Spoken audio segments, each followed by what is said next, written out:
রহমানির রহিম। বর্তমান জমানায় আল্লাহ আমাদের অনেক সুখে রেখেছেন। বহুকাল আগে, বিশেষ করে আজ থেকে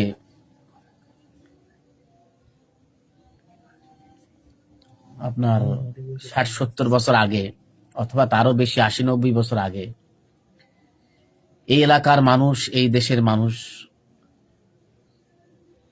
দুর্ভিক্ষ, অনাহার ইত্যাদিতে পেরেশান ছিল। কিন্তু বর্তমান জামানায় মানুষ এই পেরেশানি থেকে অনেকটাই মুক্ত। কিন্তু এই পেরেশানি দূর করতে গিয়ে আর একটা পেরেশানির মধ্যে লিপ্ত হয়ে যাচ্ছে, সেটি হলো লোভ। মানুষ এতটা লোভী হয়ে উঠেছে,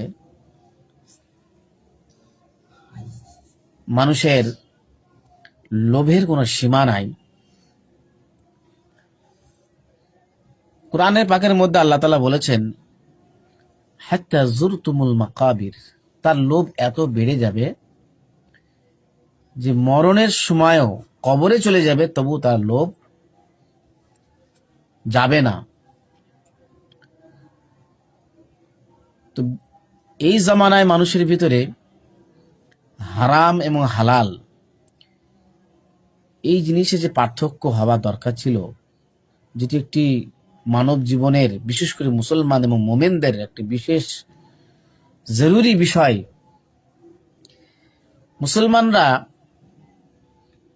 এই জিনিসটার আর কোনো ভ্রুক্ষেপ করে না, এই জিনিসটাকে কোনো পাত্তাই দেয় না। আল্লাহ তাআলার বিশেষ আদেশ, হারাম থেকে বিরত থাকা, হালাল উপার্জনের জন্য সাধ্যমতো মেহনত করা, মানুষের ভিতরে এই প্রবণতা আর নাই। যার ইচ্ছা মতো সে জীবন কাটাচ্ছে এবং নিজের জীবনের চলার পথ নিজেরাই বেছে নিচ্ছে। আমি কিভাবে ইনকাম করব, হালাল করব কি হারাম করব, সে আমি বুঝবো, আল্লাহকে এর কৈফিয়ত দিতে আমি প্রস্তুত না। এরকম ধ্যান ধারণা এবং মানসিকতা, এই রোগ প্রায় ঘরে ঘরে শুরু হয়ে গিয়েছে। আল্লাহ এবং আল্লাহ রসুলের কথার কোনো দাম তাদের কাছে নাই। তো এরকম যখন পরিস্থিতি তৈরি হবে, তাদের যে প্রজন্ম হবে, তাদের যে জেনারেশন, নিউ জেনারেশন, তারা কখনো ভালো মানসিকতার হবে না, তাদের দ্বারা কখনো মানুষ উপকৃত হবে না, ভালো সমাজ গড়বে না। যদি কামিয়াবি আমরা চাই, সফলতা যদি আমরা চাই দুনিয়া আখিরাতে, সেটা একমাত্র আল্লাহ এবং আল্লাহ রসুলের হুকুমের মধ্যে নিহিত রয়েছে।